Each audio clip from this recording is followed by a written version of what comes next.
ओम नमो शिवाय। ओम नमो भगवते वासुदेवाय। भगवान विष्णु, भगवान शिव, माता लक्ष्मी और चंद्रदेव को प्रणाम करते हुए हम चैत्र पूर्णिमा व्रत कथा का आरंभ करते हैं। प्राचीन समय में नैमिषारण्य में अनेक ऋषि मुनि यज्ञ कर रहे थे। तब उन्होंने सूर्य जी से पूछा, हे सूर्य जी, चैत्र पूर्णिमा का व्रत क्यों किया जाता है? इसका क्या फल है? सूत जी बोले, हे मुनियों, ये व्रत अत्यंत पुण्यदायक है। इसे करने से मनुष्य के सारे पाप नष्ट हो जाते हैं और जीवन में सुख समृद्धि आते हैं। अब मैं आपको एक प्राचीन कथा सुनाता हूँ। बहुत समय पहले एक नगर में एक गरीब ब्राह्मण रहता था।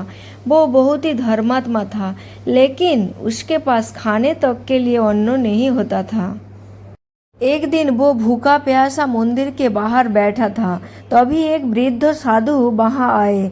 उन्होंने ब्राह्मण से कहा, हे पुत्र, तुम इतने दुखी क्यों हो?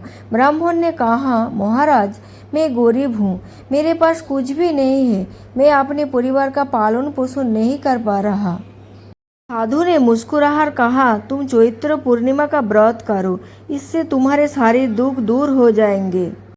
ब्राह्मण ने साधु की बात मान ली। चैत्र पूर्णिमा के दिन उसने सुबह स्नान किया, स्वच्छ वस्त्र धारण किए, भगवान विष्णु और चंद्रदेव की पूजा की, व्रत रखा और कथा भी सुनी। गरीबों को अन्न और जल का दान किया। रात में उसने चंद्रमा।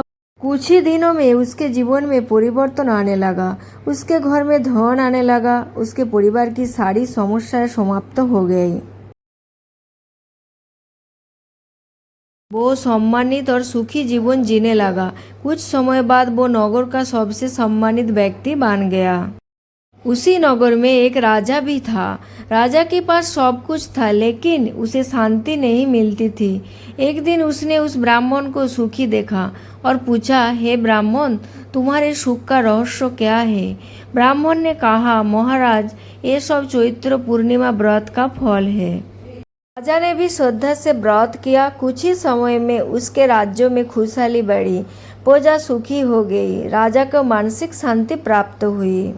इस दिन चंद्रदेव की पूजा विशेष रूप से की जाती है। चंद्रमा मन का प्रतीक है। जो व्यक्ति इस दिन चंद्रमा को अर्घ्य देता है, उसका मन शांत होता है, तनाव और चिंता दूर होती है, जीवन में सुख और संतुलन आता है। भक्तों, इसके बाद हम जानते हैं पूर्णिमा व्रत विधि। प्रातः काल में स्नान करके स्वच्छ कपड़ा पहन के भगवान विष्णु या सत्यनारायण की पूजा करना चाहिए। दीप, धूप, फूल और प्रसाद अर्पित करना चाहिए। व्रत कथा सुनना या पढ़ना चाहिए। गरीबों को कुछ दान देना। रात में चंद्रमा को जल अर्पित करना चाहिए। इस व्रत को करने से सभी पापों का नाश होता है, धन और सुखों की प्राप्ति होती है, मानसिक शांति, परिवार में प्रेम और समृद्धि आती है, अंत में मोक्ष की प्राप्ति होती है। चैत्र पूर्णिमा का दिन कई स्थानों पर सत्यनारायण पूजा की जाती है। हनुमान जयंती या दान पुण्य किया जाता है। जो व्यक्ति इस चैत्र पूर्णिमा व्रत कथा को श्रद्धा से सुनता है या पढ़ता है, भगवान उसकी सभी मनोकामनाएं पूर्ण करते हैं। उसे सुख, शांति और समृद्धि प्राप्त होती है। इस प्रकार चैत्र पूर्णिमा का व्रत अत्यंत पवित्र और फलदायी माना गया है। ये व्रत हमें सिखाता है कि श्रद्धा, भक्ति और सच्चे मन से किया गया छोटा सा व्रत भी जीवन बदल सकता है।